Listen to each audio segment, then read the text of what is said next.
Europa rural, existia um homem que era chamado apenas quando alguém morria. Ele não era padre, não era médico, não era autoridade. Ele se aproximava do corpo, colocava um pedaço de pão sobre o peito do morto, às vezes um pouco de sal, às vezes cerveja, e então comia. Acreditava-se que, naquele gesto, ele absorvia os pecados da pessoa falecida. Ele levava consigo aquilo que poderia condenar uma alma. Era chamado de comedor de pecados. Mas ninguém queria ser ele. Para entender por que essa figura existiu, é preciso entender o medo. Na mentalidade medieval, morrer sem absolvição era um risco espiritual absoluto. A confissão era essencial, a absolvição era a segurança, a salvação era o objetivo final. Mas o mundo real não seguia a teologia perfeita. Havia vilas isoladas, havia tempestades, havia guerras, havia epidemias, havia mortes repentinas. Nem sempre havia um padre disponível. E quando a instituição não conseguia alcançar todos, a própria sociedade criava mecanismos paralelos. O comedor de pecados não era oficial. Era tolerado em silêncio. Era um sistema invisível. Ele surgia exatamente onde havia uma lacuna entre a doutrina e a realidade. As famílias tinham medo de que seus mortos vagassem condenados. O ritual oferecia algo poderoso: sensação de encerramento. Não garantia a salvação teológica, mas garantia alívio psicológico. E socialmente, isso já era suficiente. O ritual era simples. O homem era chamado à casa. O corpo era preparado.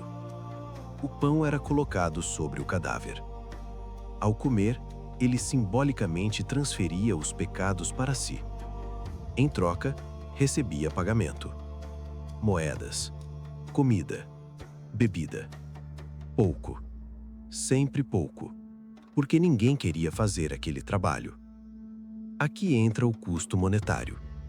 O medo cria demanda. A culpa cria transação. O ritual cria mercado. Não era um grande comércio.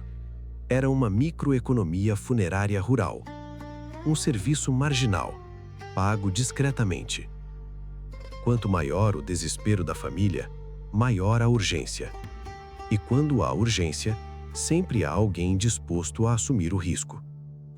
Mas quem eram estes homens? Não eram respeitados. Não eram vistos como santos. Geralmente eram os mais pobres, os marginalizados, os que já viviam fora do centro social. A sociedade escolhia alguém que já estava excluído e entregava a ele o peso simbólico da culpa coletiva. Depois do ritual, ele era evitado, temido espiritualmente, desprezado socialmente, chamado quando necessário, ignorado no restante do tempo. Em regiões como o país de Gales e partes da Inglaterra, relatos dessa prática persistiram até os séculos XVII, XVIII e até XIX, mesmo com maior presença institucional. Relatos históricos mencionam que, em algumas vilas, o comedor de pecados era chamado imediatamente após a morte, antes mesmo do velório formal. Ele sentava ao lado do corpo. Recebia pão colocado sobre o peito do falecido. Algumas versões mencionam que o pão era passado 3 vezes sobre o rosto do morto. Em seguida, ele consumia o alimento em silêncio. Não havia discurso longo, não havia cerimônia elaborada. Era um gesto simples, mas carregado de significado. Depois do ritual, ele saía rapidamente, muitas vezes evitado pelos próprios familiares que o haviam chamado. Era pago e dispensado. Em alguns registros, moradores diziam que estes homens acumulavam tantos pecados ao longo da vida que seu próprio destino espiritual era incerto. Eles eram vistos quase como recipientes ambulantes de culpa. Isso revela algo ainda mais profundo. A comunidade precisava acreditar que alguém poderia carregar aquilo que ela não queria enfrentar. Mas, ao mesmo tempo, precisava manter distância dessa pessoa, porque ela representava o peso de todos. Esse tipo de prática não surgiu do nada. Antes do cristianismo dominar a Europa, já existiam rituais de transferência simbólica. Animais que carregavam impurezas, objetos que absorviam culpa. O pão, elemento cotidiano e sagrado, já possuía carga simbólica forte. Quando o cristianismo se espalhou por áreas rurais, muitas tradições antigas foram reinterpretadas. O comedor de pecados provavelmente foi resultado dessa mistura, um sincretismo silencioso. A Igreja nunca oficializou a prática, mas também nem sempre conseguiu eliminá-la, porque ela resolvia um problema real. Ela preenchia uma falha estrutural. Quando um sistema simbólico funciona socialmente, ele resiste. Não porque é teologicamente correto, mas porque é psicologicamente eficaz. Existe um detalhe que torna o comedor de pecados ainda mais relevante. Ele não apenas absorvia o medo espiritual. Ele absorvia a responsabilidade coletiva. Quando alguém morria com conflitos não resolvidos, pecados não confessados ou tensões pendentes, a comunidade precisava continuar. Sem um encerramento simbólico, a culpa poderia se transformar em paranoia, em desconfiança, em medo de punição divina. O comedor de pecados funcionava como um amortecedor emocional. Ele reorganizava o equilíbrio social. Ele encerrava ciclos. E toda a sociedade precisa de mecanismos que encerrem ciclos. Quando estes mecanismos falham, o medo cresce.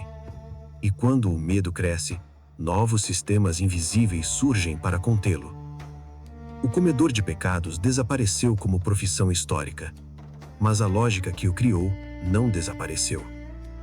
Porque aquilo que chamamos de passado é muitas vezes apenas a forma antiga de um mecanismo que continua ativo.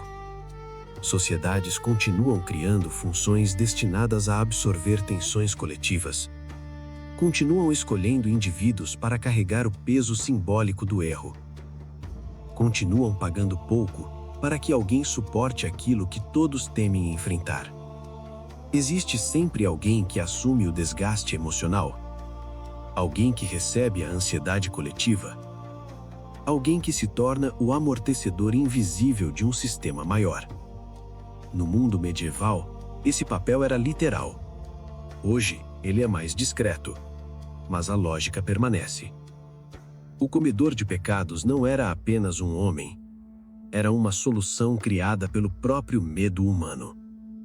E quando entendemos isso, percebemos que a história nunca é apenas sobre o passado.